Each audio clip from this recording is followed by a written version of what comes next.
네가 관원과 함께 앉아 음식을 먹게 되거든 상과 네 앞에 있는 자가 누구인지를 생각하며 네가 내 음식을 당하는 자이거든 내 목에 칼을 들 것이다. 그의 맛있는 음식을 탐하지 말라. 그것은 속이는 음식이니라. 내게 쓰지 말고 내 사사로운 지혜를 누릴지어다. 네가 어찌 허무한 것에 주목하겠느냐. 정령이 재물은 스스로 날개를 내어 하늘을 나는 독수리처럼 날아가리라. 악한 눈이 있는 자의 음식을 먹지 말며 그의 맛있는 음식을 탐하지 말지어다. 대저 그 마음의 생각이 어떠하면 그 위인도 그러한즉 그가 네게 먹고 마시라 할지라도 그의 마음은 너와 함께하지 아니하리라. 조금 먹은 것도 토하겠고 네 아름다운 말도 헛된 대로 돌아가리라. 미련한 자의 귀에 말하지 말지니 이는 그가 네 지혜로운 말을 업신 여길 것이니라. 옛 채소를 옮기지 말며 고아들의 밭을 침범하지 말지어다. 11절 함께요. 대저 그들의 구속자는 강하시니 그가 너를 대적하여 그들의 원한을 풀어주시리라. 아멘. 오늘은 이제 8계명을 좀 살펴보겠습니다. 10계명 중에서 8번째 계명이죠. 도둑질 하지 말라. 이 주제의 말씀을 좀 다루기에 앞서서 우리가 좀 10계명의 그 목적과 방향을 다시 한번 좀 반추할 필요가 있습니다. 우선 10계명의 대상입니다. 하나님의 이 율법 계명이 누구에게 준 것인지를 조금 고려해야 합니다. 여호와 하나님의 가르침은 그 대상이 이스라엘 백성들이었습니다. 이 이스라엘은 단순한 어떤 민족 그런 정체성이 아니라 이 이스라엘은 하나님께 속한 이스라엘이죠. 그래서 하나님께 속한 이스라엘에게 주의 율례의 말씀을 주셨습니다. 달리 말해 하나님께서 강한 손과 펴신 팔로 건져내신 하나님의 백성이었고 그 하나님의 백성들에게 바로 이 율법의 말씀을 주셨죠. 그것이 출애굽기 머리말이었죠. 하나님이 이 모든 말씀으로 말씀하여 이르시되 나는 너를 애굽 땅 종되었던 집에서 인도하여 낸 내 하나님 여호와니라. 자, 이 말씀의 핵심은 무엇입니까? 한마디로 전환입니다. 소속이 바뀌었다는 것이죠. 전에는 바로에게 속했지만 이제는 하나님께 속했습니다. 전에는 애굽 땅에 살았지만 이제는 하나님 백성이 되었습니다. 전에는 애굽의 노예였지만 이제는 하나님의 아들, 딸, 소속과 신분과 정체성이 완전히 바뀌었습니다. 그러니 애굽의 법도를 따르는 것이 아니라 하나님 나라의 규례를 주신 것이죠. 이것을 가리켜서 우리 선배들은 하나님의 규례를 따라 사는 것, 주의 말씀을 따라 우리가 걸어가는 것, 이러한 가르침들을 우리에게 요구하시는 의무라고 했습니다. 우리에게 요구하시는 의무. 그래서 하나님께 대한 우리의 의무, 1계명부터 4계명까지죠. 그리고 사람에 대한 우리의 의무, 5계명부터 10번째 계명입니다. 그러니까 이 우리에게 요구하시는 의무는 대단히 중요합니다. 왜 중요할까요? 이 우리에게 요구하시는 의무는 사실 우리의 거룩함과 관련되어 있기 때문입니다. 주께서 말씀하시기를 내가 거룩하니 너희도 거룩하라 하셨죠. 이 내가 거룩하니 너희도 거룩하라 라는 그 말씀이 어떤 상황 가운데 주어졌습니까? 바로 아까 말했던 것이죠. 애굽과 바로에게 속해있던 이스라엘 백성들을 건져내시고 그 건져내신 이스라엘을 하나님의 소속으로 전환시켜서 그 법도를 따라가는 율례를 주시죠. 바로 그러한 맥락에서 내가 거룩하니 너희도 거룩하라 라는 이 거룩에 대한 말씀을 주셨습니다. 이것은 옛 언약, 이스라엘 백성들만 구약에 속한 말씀만 아니죠. 하나님은 옛 언약과 새 언약 백성 모두에게 바로 이 거룩함, 내가 거룩하니 너희도 거룩하라. 동일한 계명을 주셨죠. 주께서 부르신 자들에게 거룩함을 주시고 그리고 그 거룩함을 이루어가라. 다른 말로 표현하면 너희 구원을 이루라 라고 말씀하시죠. 하나님이 우리에게 요구하시는 의무입니다. 바로 이 거룩. 하나님이 우리에게 요구하시는 의무. 그렇기 때문에 내가 마땅히 어떤 이루어야 할 그런 책임, 그런 다위, 내가 해야 할 어떤 책무가 아니라 이거 뭐라고요? 하나님이 요구하시는 의무. 다른 말로 내가 거룩하니 너희도 거룩하라. 하나님께 소속된 하나님께 속한 하나님 백성들의 의무죠. 그래서 우리가 이 십계명의 말씀들을 살필 때는 그냥 어떤 윤리적인 행위들을 해나가는 것이 목적이 아니라 겉으로 보이는 어떤 외형적인 도덕적인 삶을 이루어가는 그것이 목적이 아니라 내가 거룩하니 너희도 거룩하라. 이 거룩에 대한 성화, 우리의 성화죠. 우리의 성화에 대한 말씀을 하나님께서 우리에게 주신 것이죠.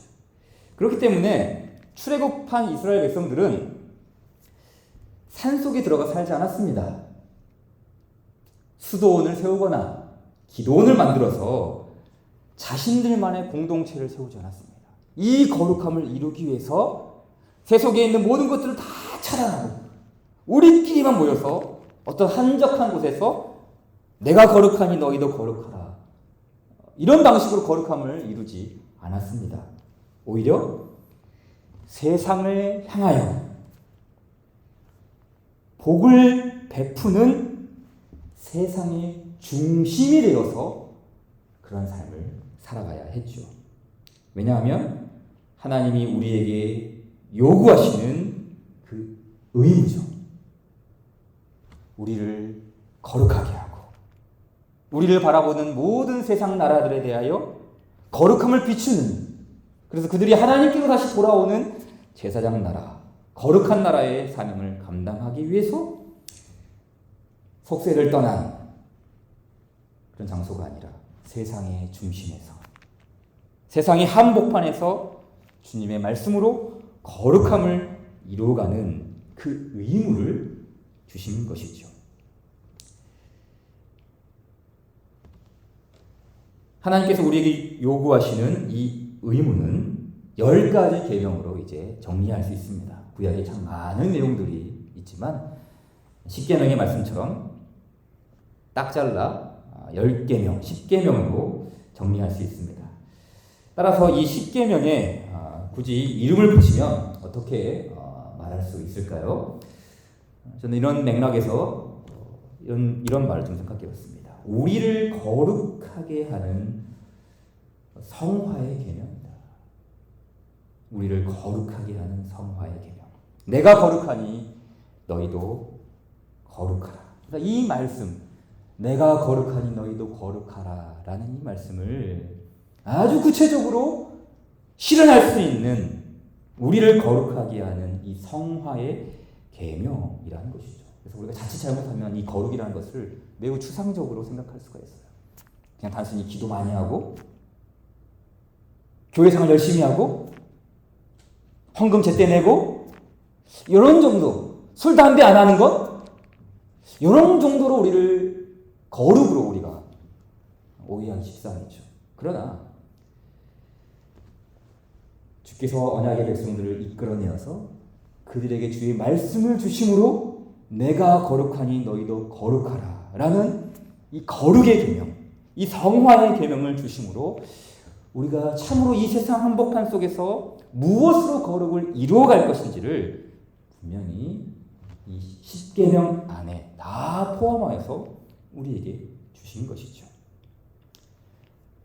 하나님께서 하나님 말씀을 따라 살아가는 그 구원의 계명, 구원을 이루는 계명, 성화의 율법을 우리에게 주셨습니다. 그렇기 때문에 이것을 우리는 이중적인 은혜 혹은 이겹줄, 두겹줄 은혜라고 말할 수 있어요. 그러니까 아까도 얘기했듯이 우선은 하나님께서 구속하셨잖아요. 그 바로와 애굽의 속박 아래 살고 있던 백성들을 건져내셨습니다. 1차적인 은혜죠. 구원해내셨어요. 그런데 그 건져내신 그 백성들에게 거룩의 계명을 주십니다. 뭡니까? 두 번째, 이중적인 은혜죠.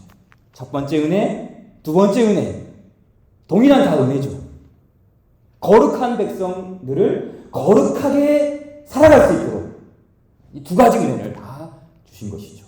거룩으로 부르시고 그 거룩을 이뤄갈 수 있는 두 겹줄 은혜.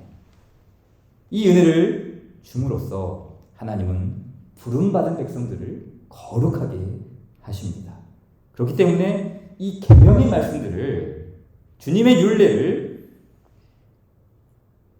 우리가 복음의 빛에 비추어 살펴보고 그것을 이루어가는 것이 굉장히 중요하죠. 왜냐하면 우리의 거룩함과 관련되어 있기 때문입니다. 구원을 이루는 성화의 삶과 연관되어 있기 때문이죠. 구속한 백성들을 거룩하게 하시는 이중적인 은혜를 주께서 우리에게 주셨습니다.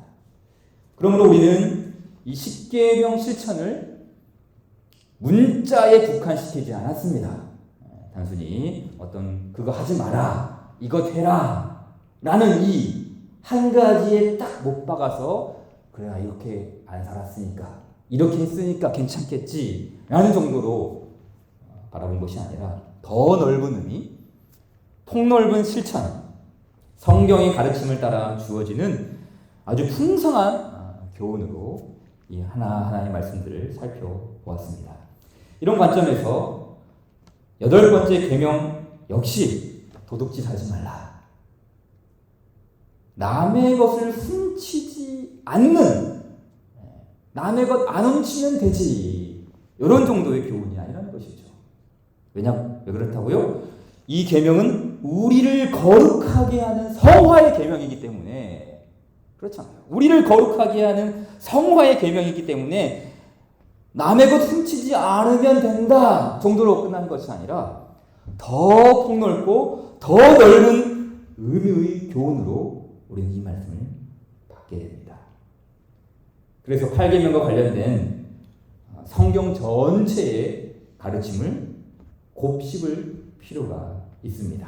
물론 다 세세하게 다룰 수는 없지만 이 8번째 계명이 어떻게 우리를 거룩의 길로, 성화의 길로 인도하는지를 살펴보아야 합니다. 자, 교리문답을 보겠습니다. 141문 제8계명에서 요구하시는 의무는 무엇입니까? 자, 이 의무를 우리의 거룩의 관점에서 하나님께서 우리를 거룩하게 성화시켜가는 그런 관점에서 다시 한번 이 말씀을 바라보십시오. 우리 한번 같이 읽겠습니다. 시작.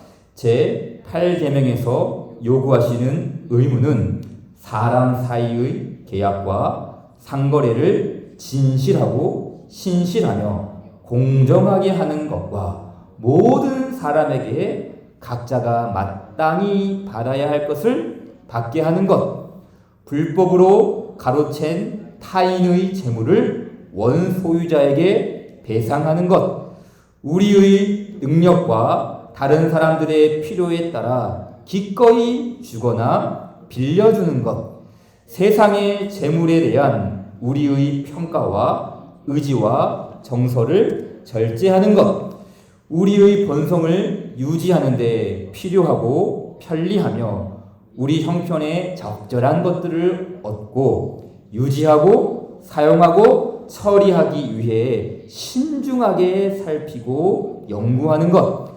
합법적인 직업을 갖고 그 일에 부지런히 종사하는 것, 검소하게 사는 것, 불필요한 소송과 보증 서는 일 또는 그와 비슷한 다른 채무들을 피하는 것, 그리고 우리의 것만이 아니라 다른 사람들의 부와 외적 재산을 얻고 보존하고 증진시키기 위해 모든 정당하고 합법적인 방법으로 노력하는 것입니다. 자, 이 교리문답은 여러 가지로 가르칩니다.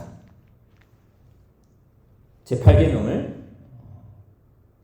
남의 것 훔치지 말라라고 짧게 국한시키는 것이 아니라 아주 다양한 방식으로 실천해야 함을 피력하지 않습니까?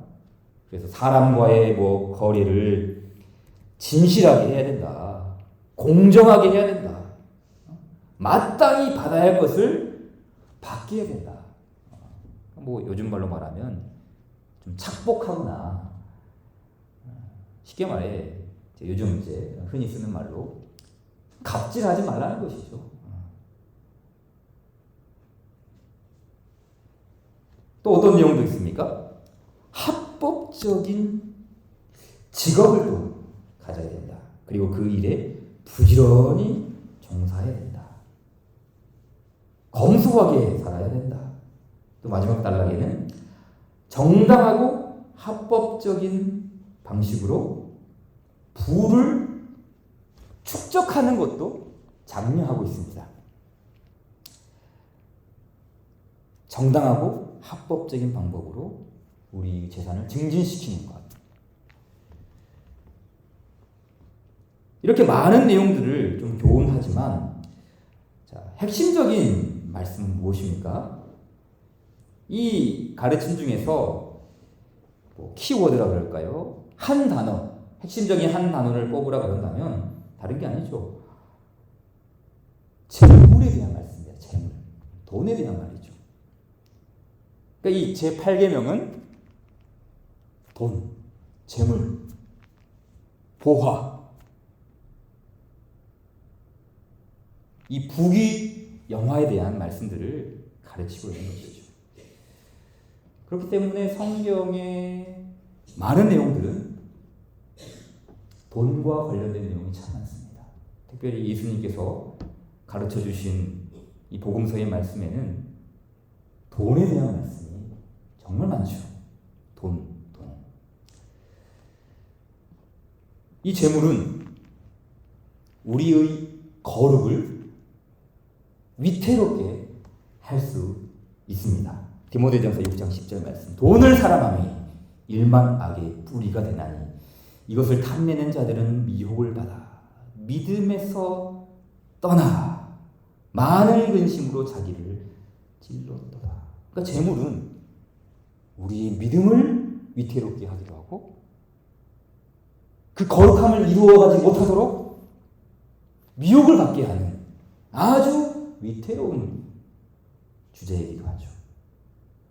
그러나 재물은 우리의 거룩을 위해 매우 위대하게 할 수 있습니다.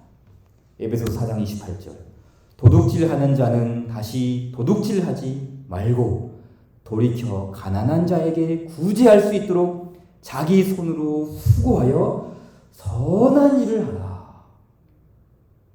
재물이 우리의 거룩을 위대하게 할 수 있습니다. 양면이 다 있는 것이죠. 이쪽에서는 우리의 거룩을 위태하게 할 수도 있고, 그러나 이쪽에서는 우리의 거룩함을 더 증진시키고 더 확장시키고 아름답게 세우는 일을 할 수도 있다는 것이죠. 그렇기 때문에 문제는 돈이 문제가 아니에요. 재물이 문제가 아니죠. 그 재물을 사용하는 사람의 문제가 아니겠습니까? 재물과 관계를 맺는 우리 자신에게 문제가 있는 것이죠. 자, 그렇다면 재물에 관하여서 오늘 본문 잠언 24장, 23장의 말씀도 한번 좀 살펴보도록 하겠습니다. 자, 먼저 우리가 이 말씀 속에서 주목하고자 하는 것은 재물에 대한 새로운 관점, 이 재물에 대한 관점을 어떻게 바라보느냐가 중요하죠. 자, 우리가 속한 세상은 이렇게 안경을 쓰고 재물을 어떻게 바라봅니까? 저마다의 관점이 있어요. 어떤 관점입니까? 돈은 내 거다. 돈은 좋은 것이다. 재물은 내 손 안에 있다. 그럴 수밖에 없는 것이, 이 돈은 일반적으로 일하는 것의 대가로 주어지기 때문이죠. 그렇기 때문에 내가 열심히 일해서 내가 열심히 돈 벌어서 획득한 재물이기에 이것은 내 거야 라는 이 인식은 이런 자본주의 시대에서 당연할 수밖에 없는 이치죠. 쉽게 말해 내가 일해서 내가 번다. 그러니 내 거다. 바로 이 정신이 오늘날 이 시대에, 이 자본주의 시대에 살아가는 그런 정신이 아니겠습니까? 자, 그런데 본문 오늘 23장 4절 말씀을 보십시오. 어떻게 말합니까? 부자 되기에 애쓰지 말고 너의 사사로운 지혜를 버릴지어다 라고 말하죠. 성경은 이 말씀 한 구절만 좀 바라보면 부자 되기를 금지합니다. 이 한 구절 말씀만 보면 부자 되는 것은 좋지 않은 것이다. 성경은 이것을 금하고 있다. 그렇게 생각할 수 있습니다. 하지만 성경은 또 부자 되는 것을 장려합니다. 같은 잠언 말씀이죠. 같은 잠언 말씀에서 어떤 말을 합니까? 우리가 받는, 신자들이 받는 많은 축복 중에 한 가지가 재물에 대한 복이라고 그랬어요. 재물에 대한 복. 보실까요? 잠언 3장 16절. 그의 오른손에는 장수가 있고 그의 왼손에는 부귀가 있나니 여호와를 의뢰하고 여호와를 신뢰하는 자들에게 주시는 복 중에 하나죠. 부귀가 있다. 10장 22절 말씀에도 여호와께서 주시는 복은 사람을 부하게 하고 근심을 경하여 주지 아니하시느니라. 이렇게 같은 잠언 말씀 안에서 부에 대한 긍정적인 면, 재물에 대한 적극적인 장려를 주고 있습니다. 하나님께서 주시는 복으로 이것을 알라는 것이죠. 그런가 하면 아까 보았듯이 재물에 대한 경고를 주는 말씀도 있습니다. 똑같은 잠언 22장 1절 말씀. 많은 재물보다 명예를 택할 것이요 은이나 금보다 은총을 더욱 택할 것이니라. 28장 11절. 부자는 자기를 지혜롭게 여기나 가난해도 명철한 자는 자기를 살펴 아느니라. 이렇게 잠언 안에서도 부에 대하여, 재물에 대하여 균형을 잡으려고 합니다. 분명한 균형이 있죠. 제가 좀 살펴보니까 대체로 일반적으로 잠언의 좀 앞부분은 이 부에 대하여 긍정적으로 평가합니다. 하나님께서 주시는 복으로서, 하나님께서 주시는 축복으로서 이 부를, 재물을 좋게 평가합니다. 하지만 잠언 좀 후반부로 넘어가면 경고를 줍니다. 무슨 말입니까? 균형을 잡으라는 것이죠. 균형. 그리고 마지막에 가면 이 균형은 더 확실합니다. 어떤 말이 나옵니까? 우리가 잘 아는 말씀이죠. 나를 가난하게도 마옵시고 부하게도 마옵시고 오직 필요한 양식으로 나를 먹이옵소서. 이렇게 긍정적인 면과 부정적인 면을 왔다 갔다 하죠. 오고 가는 것입니다. 그 이유가 무엇이겠습니까? 재물에 대하여 바른 관점을 가지라는 의미가 아니겠습니까? 재물에 대하여 너무 이쪽 편만 들지도 말고, 또 재물에 대하여, 부에 대하여 너무 이쪽 편만 들지도 말고 분명한 관점, 하나님께서 우리에게 가르쳐 주시는 이 부귀와 재물과 돈에 대한 관점을 분명히 가져가는 것이죠. 바른 관점을 바라보라는 건 아니겠습니까? 그래서 잠언이 주는 교훈, 아까 봤던 23장 4절 말씀에 부자 되기에 애쓰지 말고 내 사사로운 지혜를 버릴지어다 라고 했어요. 마지막에 뭘 버리라고요? 지혜를 버려라 그래요. 잠언은 지혜를 강조합니다. 그런데 여기서는 지혜를 버려라 라고 했어요. 왜 그렇습니까? 이 지혜가 어떤 지혜이기 때문에 그렇습니까? 그렇죠. 너의 사사로운 지혜이기 때문입니다. 여호와를 경외함으로 오는 지혜가 아니라 너의 사사로운 지혜. 이게 무슨 말입니까? 네 생각으로 바라보는 그 관점, 네가 가지고 있는 그 인간적인 관점으로 바라보는 그 지혜, 이 지혜를 버리라는 것이죠. 돈에 대해서도 재물에 대해서도 네가 가지고 있는 그 사사로운 관점을 버려라라는 것입니다. 하늘로부터 비롯된 지혜, 여호와를 경외함으로 오는 그런 명철함이 아니라 인간의 관점에서 나오는 지혜이기 때문이죠. 그러므로 이 말씀을 좀 다시 한번 살펴보면 두 가지 의도가 있습니다. 하나는 인간은 사사로운 지혜를 이용해 부를 얻으려고 하죠. 그렇죠? 부자 되기에 애쓰지 말고 내 사사로운 지혜를 버릴지어다. 이거를 좀 거꾸로 우리가 바라보면 사사로운 지혜를 이용해서 부를 얻으려고 한다. 이것을 우리가 좀 엿볼 수 있죠. 또 다른 하나는 무엇입니까?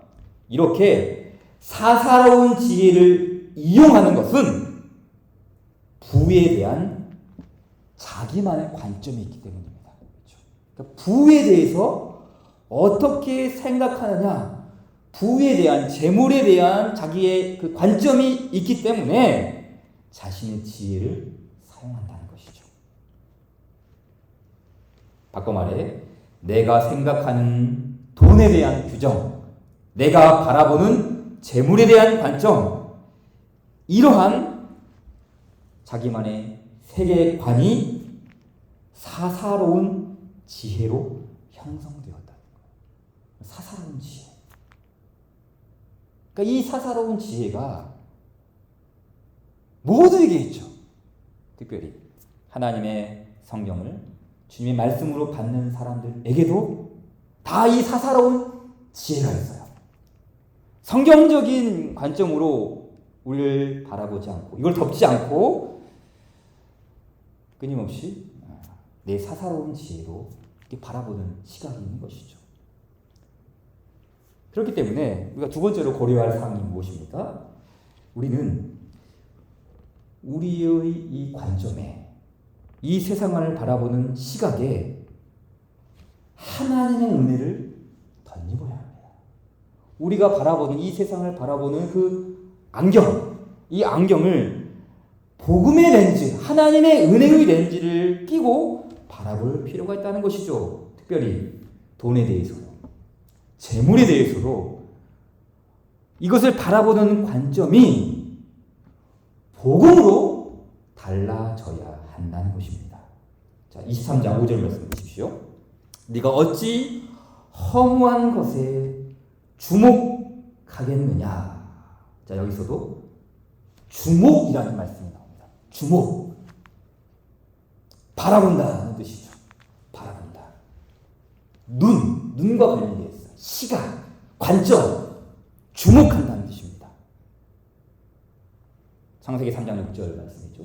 여자가 본즉 그 나무를 본즉 먹음직도 하고 보암직도 하였다. 그냥 주목하는 것이 아니라, 이 하와도 그냥 주목한 것이 아니라 탐욕이 발생한 시각으로 그 선과 악을 알게 한 나무를 바라본 것이죠. 역시 재물을 바라볼 때 23장 5절에서도 네가 어찌 허무한 것에 주목하겠느냐. 바라보고 있다는 것이죠. 사사로운 관점으로, 자기의 그 사사로운 지혜의 관점으로 주목하고 있다는 것이죠. 이것을 잠언 23장 6절에서는 좀 비슷한 표현으로 악한 눈이라고 했습니다. 악한 눈. 좀 다른 내용을 언급하지만 이 주목이라는 관점, 악한 눈이라고 말하죠. 또 28장 2절, 22절 말씀 보게 되면은 악한 눈이 있는 자는 재물을 얻기에만 급하고 빈궁이 자기에게로 임할 줄을 알지 못하는가. 악한 눈이다. 근데 악한 눈이라는 게 뭐겠습니까? 이 재물을 바라보는 그 관점, 이 부에 대한 그 시각, 사사로운 지혜로 이 재물을 바라보는 그것이 악한 눈이라는 것이죠. 또한 악한 눈에 반대되는 개념도 있습니다. 악한 눈에 반대되는 개념은 선한 눈이죠. 잠언 22장 9절 말씀. 선한 눈을 가진 자는 복을 받으리니 이는 양식을 가난한 자에게 줌이라. 역시 재물과 관련된 내용이죠. 선한 눈을 가지고 있다. 그리고 이게 선한 눈이 구제로 이어집니다. 양식을 가난한 자에게 줍니다. 단순히 그냥 가난한 사람들에게 공개했기 때문에, 베풀었기 때문에 선한 눈이 아니라, 여기서 말하는 이 선한 눈은 재물을 바라보는 관점이 다르다는 거예요. 뭐야? 악한 눈과 사사로운 지혜로 바라보는 그 관점과 하나님을 경외함으로 받은 그 지혜의 관점으로 바라보는 재물이 다르다는 것이죠. 악한 눈, 선한 눈. 그렇기 때문에 선한 눈은 관점이 다릅니다. 재물의 주체가 누구인지, 이 부의 주인이 누구인지, 돈을 어떻게 써야 하는 것인지 관점이 다릅니다. 달리 말해 이 선한 눈은 허무한 것에 주목하는 것이 아니라 하나님의 눈, 하나님을 경외하는 일에 주목하는 것을 말하는 것이죠. 하나님을 경외하는 일에 주목할 때 이 세상을 바라보는 그 주목이 달라지는 것이죠. 그 관점이 달라지는 것이죠. 하나님을 바라봄으로써 이 세상에 있는 것들을 바라보는 그 관점이 뒤바뀌는 것이죠. 그러기에 재물을 바라보는 일에 있어서도 우리는 하나님의 은혜가 필요합니다. 이 세상의 지혜와 지식으로, 어떤 시장의 흐름에 있는 어떤 자본적인 성향으로 이것을 바라보는 것이 아니라 하나님을 경외함으로부터 오는 그 지혜의 관점으로 재물을 바라보는 것이죠. 시각의 전환이죠. 관점의 전환이죠. 복음을 매우 뒤바뀐 선한 눈, 이 관점이 아니겠습니까? 그러기에 재물을 바라보는 일에 있어서도 은혜, 하나님의 은혜가 임해야 되죠. 은혜가 임해야 돼요. 복음이 우리 안에서 행하는 일은 악한 눈을 선한 눈으로 바꾸는 것이 아니겠습니까? 이 복음이 우리에게 주는 것, 예수 믿고 천국 가는 것, 그것이 아니라 악한 관점을 선한 관점으로, 나의 이 사사로운 지혜로운 그 관점을 하나님을 경외하는 관점으로 바꿔나가는 것, 복음이 우리에게 일으킨 하나님의 큰 은덕의 선물이죠. 그렇다면 하나님의 은혜로 우리의 시각이 달라지면, 이 돈을 바라보는, 재물을 바라보는 관점이 달라지면 어떤 내용을 우리가 실천하게 됩니까? 자, 142문 제8계명에서 금지하시는 의무를 보면 우리가 조금 더 힌트를 얻을 수 있습니다. 한번 쭉 읽어보겠습니다. 같이 봅시다. 시작. 제8계명에서 금지하시는 죄는 해야 할 의무들을 소홀히 하는 것 외에 도둑질, 강도, 납치, 작물, 취득, 사기, 거래, 무게와 치수를 속이는 것, 이웃의 경계표를 옮기는 것, 사람 사이의 계약이나 신탁에서 공정하지 않고 신실하지 않은 것, 학대, 착취, 고리대금, 뇌물수수, 상대를 괴롭히기 위한 소송, 부당하게 울타리를 치고 사람을 내쫓는 것, 가격을 올리기 위해 사재기 하는 것, 불법적인 직업, 우리 이웃의 소유를 빼앗거나 주지 않게 하는, 또 우리를 더 부유하게 하는 부당하고 죄악된 모든 방법, 탐욕, 세상 재물을 지나치게 소중히 여기고 애착을 갖는 것, 세상 재물을 얻고 유지하고 사용하는 일에서 많이 의심하고 산란한 마음으로 걱정하며 수고하는 것, 다른 사람의 번영을 시기하는 것, 게으름, 방탕, 도박과 같이 우리의 외적 재산에 극심하게 손해를 끼치는 다른 모든 방법, 하나님께서 우리에게 주신 재산을 적절하게 사용하고 그 재산으로 안락하게 사는 삶을 우리가 우리 자신에게서 빼앗는 것입니다. 자, 사실 이제 이 교리문답의 가르침을 보면 과연 요즘 같은 세상에 이런 삶이 가능할까? 그리스도인들에게 너무 높은 도덕을 요구하는 것은 아닐까? 그렇게 생각할 수도 있죠. 다 하는 것인데, 남들도 다 쓰는 다운계약서이고, 남들도 다 쓰는 비합법적인 방식이라고 말하는 상황 속에서 사실 다 암암리 다 그렇게 하거든요. 너무 높은 도덕을 요구하는 것이 아닐까. 그런데 제가 앞에서 말씀했듯이 이 주의 율례의 계명은 뭐라고요? 내가 거룩하니 너희도 거룩하라. 그러니까 하나님은 우리가 오르지 못할 산을 올라가라고 그렇게 떠미는 하나님이 아니죠. 우리가 이 거룩한 산에 오를 수 있도록 하나님 어떻게 하십니까? 관점의 변화를 주시는 것이죠. 그러니까 우리가 세상의 관점으로 바라보면 할 수 없어요. 남들이 다 아는 것이고 세상은 이렇게 다 통용하기 때문에 이런 관점으로 바라보면 할 수 없어요. 그러나 하나님이 우리 안에서 복음으로 행하시는 일은 이 일을 먼저 행하라는 것이 아니라 관점을 바꾸신다니까요. 관점을, 그러니까 바라보는 관점을 변화시키는 것이죠. 악한 눈이 아니라 선한 눈으로 우리를 전환시키는 거 아니겠습니까?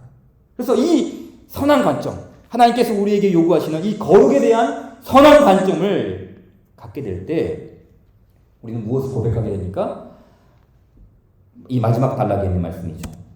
하나님께서 우리에게 주신 재산을 적절하게 사용하고 그 재산으로 안락하게 하는 삶입니다. 하나님께서 우리에게 주신 재산이죠. 하나님께서 우리에게 주신 재산. 그러니까 세상이 우리에게 제공하는 그 관점으로 바라보는 것이 아니라 하나님 중심의 그 관점으로 우리의 눈이, 우리의 시각이 전환될 때 하나님께서 우리에게 주신 재산을 합법하고 정당하고 적절하게 사용하고 그 재산으로 안락하게 사는 것. 바로 이 말씀이 작동되는 것이죠. 하나님께서 우리에게 주신 재산을 적절하게 사용하고 그 재산으로 안락하게 사는 삶을 우리가 우리 자신에게서 빼앗는 그런 어리석은 일을 저지르지 않도록 주께서 우리의 시각을 전환시켜주는 거 아니겠습니까? 자, 마지막으로 말씀을 정리하면서 하나를 덧붙이고 싶습니다. 성경은 재물을 가리켜서 날개가 있다라고 말씀했죠.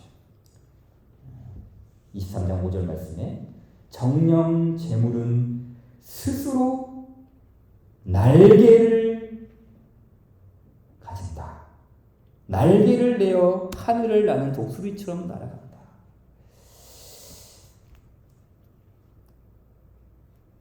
성경은 재물을 가리켜 날개가 있다. 날개가 있다.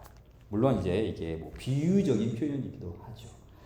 그럼에도 불구하고 우리는 경험적으로 또한 성경적으로 재물이 날아가듯이 헛된 결과로 이어진다는 것을 잘 알고 있지 않습니까? 재물은 분명 날개가 있습니다. 그러나 이 날개가 있다라는 측면을 또 다른 관점으로 바라보게 되면 아주 좋은 의미로도 해석할 수가 있어요. 무엇입니까? 우리 재물이 하나님께로 날아갈 때는 결코 헛되지 않습니다. 우리의 재물이 그냥 덧없이 새어나갈 때는 허무하죠. 무의미하죠. 그러나 우리의 재물이 하나님께로 날아갈 때는 결코 헛되지 않습니다. 하나님께로 날아간다라는 이 관점을 잠언 19장 10절은 이렇게 말합니다. 가난한 자를 불쌍히 여기는 것은 여호와께 구워드리는 것이다. 이게 뭐예요? 우리 재물이 하나님께로 날아가는 것. 날개 달린 재물이죠. 여호와께 구워드린다. 하나님께로 날아가는 재물이죠. 그 재물을 바라보는 관점, 부에 대한 시각, 모든 재물관이 거룩한 복음으로 전환된 사람은 다르게 보는 것이죠. 다르게 봐요. 검정색 선글라스를 끼면 온 세상이 검정색으로 보이고 빨간색 안경을 쓰면 온 세상이 빨간색으로 보이듯이 이 복음이라는 안경을 쓰고 우리가 재물을 바라보면 다 달라요. 이 재물이 날개 달린 재물이 된 것이죠. 아, 날개 달린 재물이 되어서 이것이 하나님께로 지금 날아가고 있구나. 이런 관점으로 바라보는 것이죠. 이 재물이 하나님께서 우리에게 주신 것으로서 나의 이 안락한 삶을 빼앗는 그런 어리석은 삶을 살아가지 않도록 주께서 나에게 은혜를 베푸고 계시구나. 이런 관점으로 바라보는 그런 시각이 열리는 것 아니겠습니까? 그 부에 대한 관점. 제8계명에서 주시는 주님의 교훈. 도둑질을 하지 말라. 어찌 이렇게 짧은 의미로만 우리가 이 말씀을 바라볼 수 있겠습니까? 주께서 우리에게 주시는 이 선한 명령을 따라서 우리의 그 거룩함을 선하고 아름답게 이루어가는 주의 백성이 되시길 바랍니다. 찬송 450장입니다.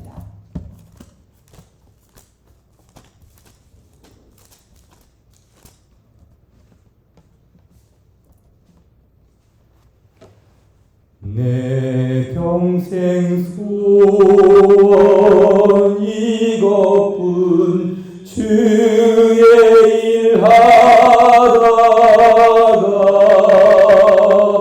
이 세상 이별하는 날 주 앞에 가리라. 꿈같이 헛된 세상 일 취할 것 무엇냐. 이 수고함만 하여도 헛된 것뿐일세. 불같은 시험 많으나 겁내지 맙시다. 구주의 권능 크시니 이기고 남겠네. 금보다 귀한 믿음은 참 보배되도다. 이 진리 믿는 사람들 다 복을 받겠네. 살같이 빠른 방음을 주 위에 아끼세. 온 몸과 마음을 바치고 힘써서 일하세.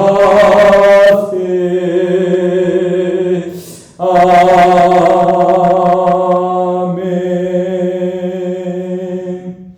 예수님 가르쳐주신 기도로 마치겠습니다. 하늘에 계신